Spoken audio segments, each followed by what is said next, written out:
ആഹാ, എന്തൊരു തോൽവിയാണ് B J പിക്ക് ഉണ്ടായത്. മഹാരാഷ്ട്രയിലെ ബി ജെ പിയുടെ തട്ടകം.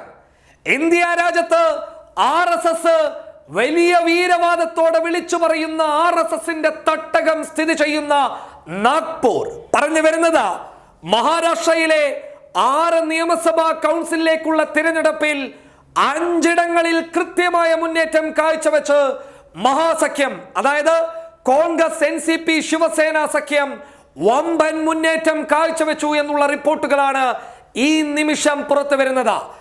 RSSന്റെ കോട്ടയായിട്ടുള്ള നാഗ്പൂരിൽ കോൺഗ്രസ് സ്ഥാനാർത്ഥിക്ക് മിന്നും വിജയമാണ് ലഭിച്ചിട്ടുള്ളത്. അത് അമിത്ഷയെയും ഫട്നാവിസിനെയും സംബന്ധിച്ചിടത്തോളം രാഷ്ട്രീയപരമായും അല്ലാതെയും വലിയ തിരിച്ചടി തന്നെയാണ്. കാരണം അമിത്ഷയും ഫട്നാവിസും വലിയ രീതിയിൽ വിളിച്ചു പറഞ്ഞതാണ് 6 നിയമസഭാ കൗൺസിലിലേക്കുള്ള തിരഞ്ഞെടുപ്പിൽ BJP തിരിച്ചു വരും എന്ന്. പക്ഷേ മഹാരാഷ്ട്രയുടെ ചിത്രം മറ്റൊന്നായിരുന്നു. കോൺഗ്രസ് വലിയ ആധിപത്യത്തിലേക്ക് പോകുന്ന കാഴ്ച തന്നെയാണ് നാഗ്പൂരിന്റെ മണ്ണിൽ കാണാൻ വേണ്ടി സാധിച്ചത്. നാഗ്പൂർ RSSന്റെ കോട്ടയാണ്. കേന്ദ്രമന്ത്രിയായിട്ടുള്ള നിതിൻ ഗഡ്കരി വിജയിച്ച് നിയമസഭയിലേക്ക് എത്തിയ മണ്ഡലമാണ് ഈ നാഗ്പൂർ മണ്ഡലം. ആ നാഗ്പൂർ സീറ്റിലാണ് കൃത്യമായ മുന്നേറ്റം കാഴ്ചവെക്കാൻ കോൺഗ്രസിന് സാധിച്ചത്.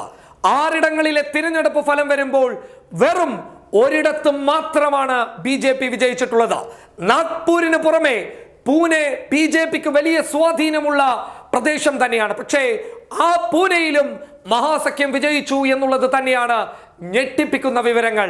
ഇത് BJPക്ക് കർഷക സമരം കൊണ്ടുണ്ടായ തിരിച്ചടിയാണ് എന്ന് പലയിടങ്ങളിലും വിലയിരുത്തൽ ഉണ്ടാകുന്നു. കർഷകർ ശക്തമായിട്ടുള്ള സമരവീര്യത്തോടു കൂടി പോരാടുമ്പോൾ മഹാരാഷ്ട്രക്ക് പുറമെ ഹൈദരാബാദിലും വലിയ തിരിച്ചടി തന്നെ BJP നേരിടുകയാണ്. BJPക്ക് ഇത് കഷ്ടകാലം എന്ന് വേണമെങ്കിൽ പറയാം. News desk public Kerala. Mama's dishwash liquid, soft on hands.